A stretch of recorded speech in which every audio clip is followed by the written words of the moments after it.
नमस्कार दोस्तों, stock market studies में फिर से एक बार आपको बहुत-बहुत स्वागत है। तो आज मैं फिर से आपके सामने कुछ इम्पोर्टेंस कंपनी का अपडेट शेयर करूँगा और जिस तरीके से कंपनी का टेक्निकली चार्ट पैटर्न्स बना था और वो टेक्निकली चार्ट पैटर्न किस बेसिस में टारगेट अचीव करने के लिए जा रहा है, वो मैं आपके साथ शेयर करूँगा। तो वीडियो को लास्ट तक जरूर देखिए और अभी तक अपने चैनल को सब्सक्राइब नहीं किया तो जरूर कर लीजिएगा। कंटिन्यूअसली इन्फॉर्मेशन और अपडेट्स पाने के लिए चैनल के ऊपर बने रहिएगा। तो फर्स्ट जो कंपनी के बारे में डिस्कशन करूँ उसका नाम है केपीआईटी टेक्नोलॉजीज। देखिए केपीआईटी टेक्नोलॉजीज देखा जाए तो एक आईटी सेक्टर से बिलोंग करने वाला कंपनी है। मगर इस कंपनी में एक बहुत बड़ा वीकनेस है। वो वीकनेस में पिछले बार में मैं आपके साथ शेयर किया था कि इस कंपनी एक्चुअली काम जो करते हैं वो ऑटो सेक्टर के ऊपर काम करते हैं। मतलब ऑटोमोबाइल्स इंडस्ट्रीज के ऊपर काम करते हैं जहाँ पे टेक्नोलॉजी का जरूरत है। देखिए आज जितने सारे गाड़ियां बन रहा है वहाँ पे टेक्नोलॉजी के बेसिस में ही गाड़ियां बन रहा है। चाहे वो सेंसर्स के माध्यम से गाड़ी को स्टार्ट से लेकर इंजन के ऊपर कोई भी प्रॉब्लम्स है, वो सारे सॉल्यूशंस टेक्नोलॉजी कंपनी काम करते हैं। तो केपीआईटी टेक्नोलॉजी जो है वो ऑटो सेक्टर के ऊपर पूरा का पूरा फोकस रखे है। बाकी दूसरे कोई सेक्टर के ऊपर उसका फोकस नहीं है। तो इसीलिए केपीआईटी के ऊपर मतलब मॉर्गन स्टैनली ने एक बहुत बड़ा सॉरी जेपी मॉर्गन ने एक बहुत बड़ा अपडेट कहा था कि अगर ऑटो सेक्टर में करेक्शन देखने को मिले तो इस कंपनी के ऊपर भारी भरकम गिरावट देखने को मिल जाएगा। ये बात सही भी है क्योंकि 2018 में जब ऑटो सेक्टर का करेक्शन हुआ था, मैं आपको चार्ट पैटर्न में दिखाऊंगा, तब इस कंपनी के ऊपर भी बिग करेक्शन देखने को मिला था। और 2021 से जब भी ऑटो सेक्टर का तेजी से ग्रोथ होना स्टार्ट हो गया, तो आईटी सेक्टर गिरने के बाद भी केपीआईटी लगातार भागते चले गए। सर यही मेन वजह था। तो जो लोग सोच रहे हैं कि इस कंपनी के ऊपर अपकमिंग टाइम्स में बहुत शानदार ग्रोथ होने वाला है, तो ऑब्वियसली ग्रोथ होने का तो चांसेस है ही क्योंकि ऑटो सेक्टर का ग्रोथ हो रहा है तो इस कंपनी का ग्रोथ होगा। अगर एक बात को आप ध्यान रखना कि ऑटो सेक्टर में थोड़ा सा अगर हल्का सा झोंका आया और हल्का सा अगर करेक्शन दिखे तो केपीआईटी के ऊपर एक करेक्शन दिखेगा। और फिर भी आर्टिफिशियल इंटेलिजेंस के ऊपर, डिजिटल सॉल्यूशंस के ऊपर कंपनी काम करते हैं। तो इस बात भी आपको याद रखना है कि अपकमिंग टाइम्स आर्टिफिशियल इंटेलिजेंस के ऊपर बहुत तेजी से सेक्टर के ऊपर काम हो रहा है। तो जो कंपनी आर्टिफिशियल इंटेलिजेंस के ऊपर काम कर रहा है उसका ग्रोथ होना और भी ज़्यादा देखने को मिल सकता है। तो फिलहाल के लिए इस कंपनी का हालत देखेंगे तो कंपनी का आरओसी आ रहा है तो ठीक है, मगर कंपनी का पी रेशियो बहुत हाई है। कितना हाई है मैं एक बार आपको मेंशन करूं तो कंपनी आज टॉप लेवल में है। प्रीवियस जो हाई पी रेशियो था 63 के आसपास, उसी लेवल में कंपनी पहुंच चुके हैं। सॉरी, 63 नहीं, 90 के आसपास जो पी रेशियो था उसी लेवल में कंपनी पहुंच चुके हैं। इसका मतलब कंपनी का एवरेज पी रेशियो 5 साल में 50 के आसपास है और कंपनी का करंट पी रेशियो 90 के आसपास है। इसका मतलब कंपनी ओवर वैल्यूड कंपनी बन चुके हैं। ओवर वैल्यूड कंपनी बनना मतलब कंपनी के ऊपर खतरे से खाली नहीं है। तो इस बात को आपको याद रखना है। और साथ ही साथ कंपनी का जो क्वार्टरली जो रिजल्ट है वो भी आपको शानदार दिखा। कंपनी का डिलीवरी के जो प्रॉफिट ग्रोथ है वो भी बहुत धमाका दिखा। और कंपनी के जो हेल्थ डिविडेंड पे आउट है वो भी 30% के आसपास देखने को मिला। तो वीकनेस कहाँ पे है? कंपनी बुक वैल्यू के 24 टाइम्स ऊपर ट्रेड कर है और प्रोमोटर का होल्डिंग्स करीबन 4-3.5% के आसपास होल्डिंग प्रोमोटर ने माल को बेचा है। अभी कितना बेचा चलो मैं आपको दिखा देता हूँ। देखिए 40% के ऊपर होल्डिंग था, वो आज कम होकर हो चुके हैं 39.43%। और देखिए उसका फायदा किसने उठाया? एफआईएस ने और डीएस ने। ध्यान दीजिएगा, एफआईएस और डीएस के पास होल्डिंग उतना ज्यादा नहीं था जो आज है। तो इंस्टीट्यूशन में बहुत बार आपको बोल चुका, बहुत वीडियोस में, इंस्टीट्यूशन जब भी बाय कर रहा है किसी कंपनी के ऊपर तो कुछ ना कुछ बड़ा होने का वो सोच रहा है, कुछ ना कुछ बड़ा धमाका करने के लिए वो तैयारी कर रहा है। तो प्लीज इस कंपनी के ऊपर अगर आपका कुछ डिसीजन है कि हाँ इस कंपनी आगे चल के एक बड़ा मोमेंटम दिखा सकते हैं क्योंकि इस इंस्टीट्यूशन ने बाय किया, देखिए वो मोमेंटम ऑलमोस्ट हो चुके हैं। अगर मैं चार्ट पैटर्न के बारे में चर्चा करूं तो आप देख पाएंगे तो बहुत दिनों तक एक ही रेंज के ऊपर कंपनी ट्रेड कर रहा था। उससे पहले एक पैटर्न बना था कप विद हैंड पैटर्न, तो फाइनली ब्रेकआउट हुआ था। तब भी मैंने आपको वीडियो बनाकर शेयर किया कि इसका टारगेट बनेगा 41% के आसपास। टारगेट भी अचीव हो चुके हैं। फिर से देखिए यहाँ पे मैंने जब यहाँ पे होल्ड करा था तब भी मैंने आपको वीडियो बनाकर शेयर किया कि जब होल्ड कर रहे हैं तो उस होल्ड होल्ड करने के बाद एक रेंज मार्किंग करिए, उसके ऊपर अगर ब्रेकआउट करे और रिट्रेसमेंट करके अगर ब्रेकआउट करे तो बड़ा धमाका देखने को मिलेगा। और देखिए कंटिन्यूअसली कंपनी किस तरीके से धमाका कर रहा है। अभी करंट एंटी लेवल से अगर टॉप लेवल तक देखूं तो कंपनी 30% के आसपास रिटर्न दे चुके हैं। तो आप कहेंगे सर जब भी कुछ इस तरीके से ट्रेड बने तो अपर साइड में तो कोई भी रेंज नहीं है, तो इस रेंज के बेसिस में हम लोग प्रॉफिट कहाँ पे बुक करें? तो इसके लिए आपको एक चीज हेल्प कर सकते हैं, वो है सीपीआर। तो आप पिवोट पॉइंट को ऑन करिए। जो पिवोट पॉइंट्स है, जो रेजिस्टेंस 1, रेजिस्टेंस 2, रेजिस्टेंस 3 इस तरीके से जो पिवट पॉइंट देखा जाता है, तो उसको ऑन कर दीजिएगा। जब भी इसका कोई भी पिवट पॉइंट ब्रेकआउट करते हैं, तो नेक्स्ट पिवट के लिए आप इंतजार करिए। तो यहाँ पे नेक्स्ट पिवट कहाँ तक है? करीबन 1600, करीबन 1657 के आसपास, इस रेंज तक कंपनी जाने का चांसेस है। तो अभी फाइनली इसको टच करेंगे कि इसको ब्रेक करेंगे, वो देखने के लायक होंगे, क्योंकि इसके ऊपर अगर ब्रेकआउट क्लोजिंग दे तो और भी ज़्यादा ऊपर जाने का चांसेस रहेगा। तो यहाँ पे आप कहेंगे सर क्या अभी फिलहाल के लिए इस कंपनी के ऊपर इस लेवल में निवेश करना चाहिए? देखिए मैं पहले भी बोल चुका हूँ, जब कंपनी लगातार हाई करते जा रहा है तो फोमो बाइंग मत करिए, ये टॉप में चला गया और भी ऊपर जाएगा तो चलो मैं बाय कर लूँ। देखिए और भी ऊपर जा सकते हैं, कुछ भी हो सकता है, मगर ये भी होने का चांसेस है कि इस टॉप लेवल से प्रॉफिट बुकिंग अगर स्टार्ट हो जाए तो एक बड़ा करेक्शन देखने को मिल सकता है। तो प्लीज़ सोच समझ कर काम करना, डिसीजन आपके हाथ में है। मेरा काम है सारी चीज़ों को समझाना और आपका काम है समझ कर काम करना। तो नेक्स्ट जो कंपनी है जिसका नाम है राजेश एक्सपोर्ट, इसके ऊपर तो भर भर के कमेंट्स आ रहा है कि सर अभी इस कंपनी के ऊपर क्या करूं, कंपनी तो अभी खत्म हो रहा है। देखिए कंपनी में कुछ खत्म नहीं हो रहा है। वर्ल्ड के गोल्ड माइनिंग इंडस्ट्रीज में कंपनी अकेला लीडर प्लेयर है और 33% के आसपास जो मार्केट कैप है वो इसी कंपनी लेकर है। मार्केट से कैप नहीं, मार्केट शेयर जो है गोल्ड माइनिंग का वो 33% ऑल ओवर ग्लोबली मार्केट में 33% मार्केट शेयर लेकर रखा है। तो कंपनी को कोई छोटा मोटा कंपनी मत समझ लेना। हाँ, इस कंपनी के प्रॉब्लम्स क्या है, कहाँ पे है? देखिए प्रॉब्लम्स कुछ देखने को मिला जिसके चलते शेयर में भारी भरकम गिरावट देखने को मिला। तो प्रॉब्लम्स क्या है, एक न्यूज के माध्यम से मैं आपको समझाऊंगा। ध्यान दीजिएगा, इकोनॉमिक टाइम्स के ऊपर एक न्यूज पब्लिश किया गया और बताया गया कि Rajesh export files to provide, आप देखेंगे तो जो विटल डेटा है उसके ऊपर NSC asks its to clarify. मतलब राजेश एक्सपोर्ट ने जो मतलब बैलेंस शीट यहाँ पे पब्लिश किया है, जो फाइनेंशियल ईयर का जो डेटा पब्लिश किया है, सेबी के पास जो जमा किया है, उनमें सेबी ने एक आरोप लगाया इसके ऊपर।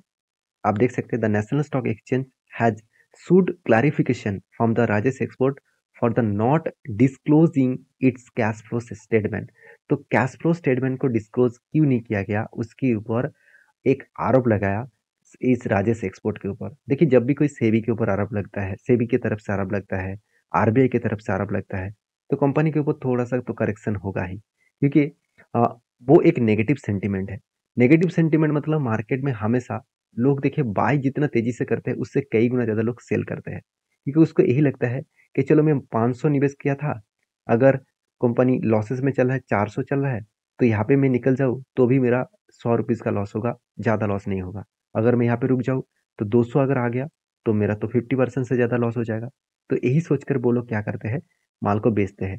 तो जितना तेजी से मार्केट भागते हैं उससे कई गुना तेजी से मार्केट गिरते भी है, कोई नेगेटिव सेंटीमेंट के कारण। और सेबी ने इस क्लैरिफिकेशन को मांगा और अभी देखा जाएगा क्लैरिफिकेशन में क्या है, क्योंकि कंपनी जो टर्नओवर देखा था, company which reported turnover 3.4 lakh crore financial year 2023 में, और उसके ऊपर कैश फ्लो स्टेटमेंट जो है उसमें कुछ रिपोर्ट अलग बता रहा है, ऑडिट की जो रिपोर्ट है वो कुछ अलग बता रहा है, जिसके चलते मार्केट के ऊपर इस कंपनी के ऊपर दबदबा बना बना चुके हैं। तो कंपनी के जो फिलहाल का सिचुएशन आप देखेंगे तो कंटिन्यूसली सेल हो रहा है और देखिए हाई वॉल्यूम के साथ सेल हो रहा है। तो देखिए एक एक बात को आपको समझना पड़ेगा। देखिए सेल अप तो हुआ, सेल तो हुआ, मगर एक पैटर्न किस तरीके से बना, एक हैमर जैसे पैटर्न के तैयार हो चुके हैं। इसका मतलब जितना सेल हुआ, बड़े बड़े इंस्टीट्यूशन इसमें बाय भी किया। आपको क्या लग रहा होगा कि यहाँ से रिवर्सल किस लिए किया? अगर मैं नीचे साइड में इस तरीके से नीचे साइड में अगर क्लोजिंग देता तो मान लेता कि हर कोई व्यक्ति इस कंपनी के ऊपर सेल अप कर रहा है, मगर ऐसे हुआ नहीं। कुछ क्वांटिटी बाय भी किया गया। मैं आपको पहले भी मेंशन किया कि कुछ लेवल्स है, इस लेवल को अगर तोड़ते हैं, 444 का लेवल अगर टूटा तो नीचे आएगा 369 के आसपास। अगर 369 के आसपास होल्ड करके फिर से रिवर्सल करे तो एक बड़ा सा करेक्शन देखने को मिल सकता है और नेक्स्ट जो सपोर्ट रहेगा 225 के आसपास। तो इस तरीके से कुछ सपोर्ट रेंज बन रहा है, तो उस रेंज को आप फॉलो अप करके चलिए, उस रेंज को आप वॉच करिए। आपका क्या डिसीजन है वो भी मुझे बताइए। तो फिलहाल के लिए जो लोग सोच रहे हैं कि राजेश एक्सपोर्ट के ऊपर क्या करूं, और जो लोग डर रहे हैं कि इस कंपनी के में क्या होगा, तो मैं जरूर कहूँ आज यूएस मार्केट के ऊपर हालत खराब है, और यूके मार्केट, यूरो मार्केट के सिचुएशन कुछ इन्फ्लेशंस के कारण, इकोनॉमिक क्राइसिस के कारण कुछ हालत खराब है, जिसलिए राजेश एक्सपोर्ट का जो प्रोडक्ट है जो बाहर की कंट्री में एक्सपोर्ट किया जाता है उसका डिमांड कम हुआ, जिसके चलते कंपनी के ऊपर प्रेशर आया। तो आप कहेंगे सर कल्याण ज्वेलर्स, टाइटान, ये सारे कंपनीज कंटिन्यू भाग क्यों रहा है?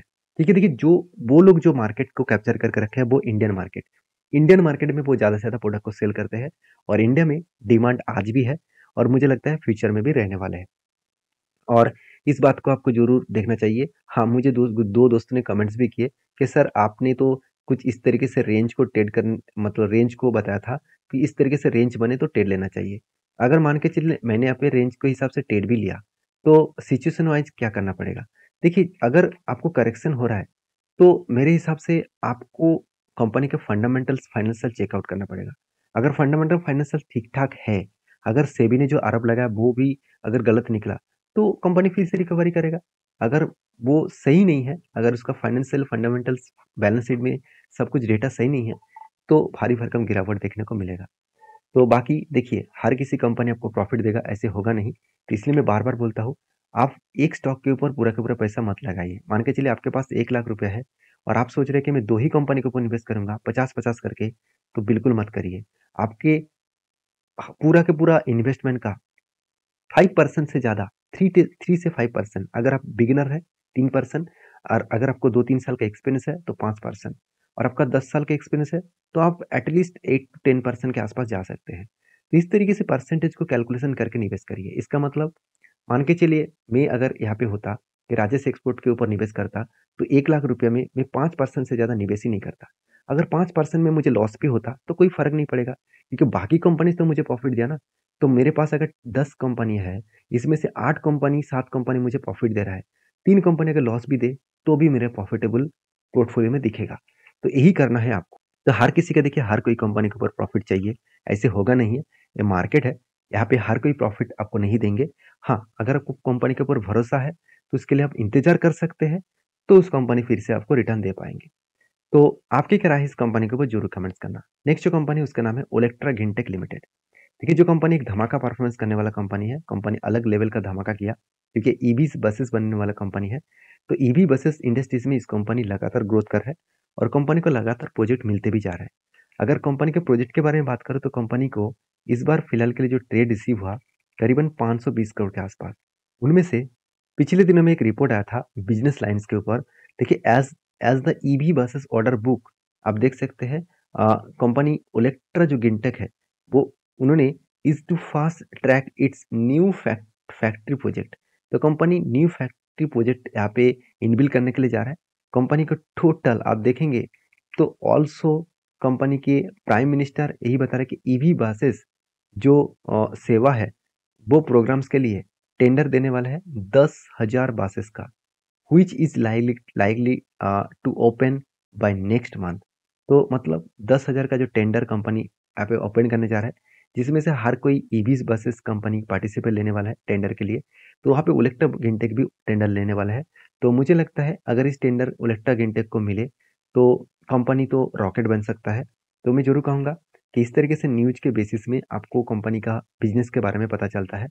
और रही बात कंपनी के परफॉर्मेंस का, तो मैं दो ही बात कहूँगा, कंपनी अलग लेवल का परफॉर्मेंस कर रहा है, जहाँ पे कंपनी एक टाइम सिर्फ 1 करोड़ 2 करोड़ के आसपास प्रॉफिट मतलब किया करता था, आज वो 7 करोड़ से बढ़ के हो चुके हैं 19 करोड़ तक। तो कंपनी अलग लेवल का प्रॉफिटेबिलिटी मेंटेन की है और इसी के चलते कंपनी के इन्वेस्टर भी कंपनी के ऊपर धीरे-धीरे करके निवेश करना स्टार्ट किए और मान लेता हूँ डीएस के पास होल्डिंग्स नहीं है, फिर भी जो 4.04% का होल्डिंग हुआ करता था, आज वो 0.14 के आसपास बन चुके हैं। एफएस ने भी होल्डिंग को बढ़ाया 3% से 8% हुआ और प्रोमोटर के पास भी 50% के आसपास होल्डिंग है और पब्लिक के पास 40% के आसपास होल्डिंग दिखा।